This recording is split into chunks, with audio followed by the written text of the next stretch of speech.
Good morning, I am Juliana Dwayne Flores, 16 years of existence, residing at 11th Street, San Antonio Village, Apas, Lahore.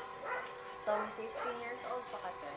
Pila ang kanang presyo sa usa ka kilo nga mantika? As far as I remember, 100 plus, Ang usa ka kilo nga bugas? 40, something like that, 40, Ang usa ka piraso nga itlog? 7, Ang usa ka lata nga sardina? 70. Okay, thank you. Sa inyong lahat, ako po si Jandel Hermoso Pirater. Nandito ako sa amin. Ang aking interviewin po ang aking nanay, si Jeneline Hermoso Pirater. Nay, meron akong 5 katanungan sa iyo. Ano yan? Magkano ang 1 kilong bigas? Pagkatong kasing anyos po kayo.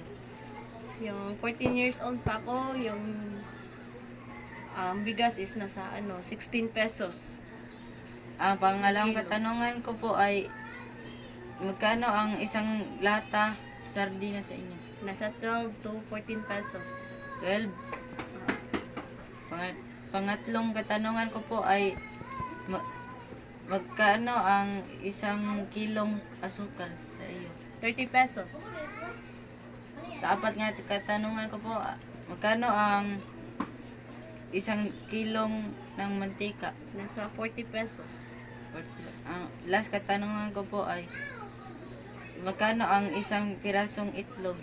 6 pesos. Salamat, Nay. Yun lang yun.